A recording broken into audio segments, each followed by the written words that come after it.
dialysis patient at nakakaranas ng biglang pagbaba ng inyong blood pressure during dialysis?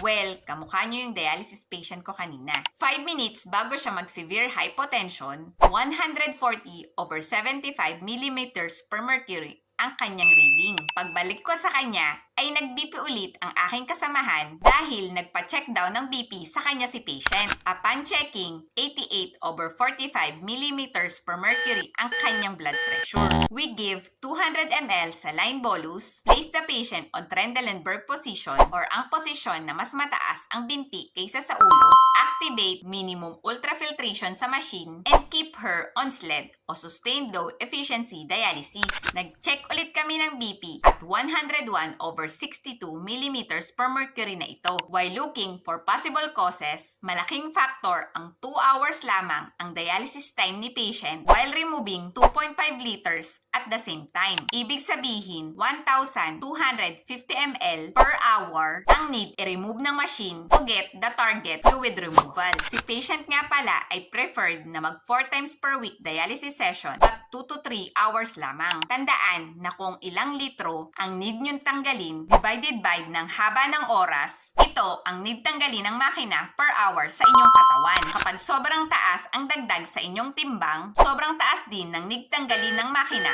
per hour. At kapag ito ay palagian, may direct effect ito sa inyong puso dahil mas marami siyang trabahong dapat gawin. Kaya we encourage na you maintain 2 to 3 liters within 4 hours every dialysis session to prevent you from getting complications like severe hypotension during dialysis. Mag-report agad sa inyong dialysis nurse kagaya ng ginawa ni patient kung may kakaiba kayong nararamdaman tulad ng biglang pagkahilo, panlalata, pamamawis ng malamig o pagdidilim ng paningin dahil signs ito ng severe hypotension. I-comment mo naman dyan sa baba ang salitang BP kung may natutunan ka sa video na ito.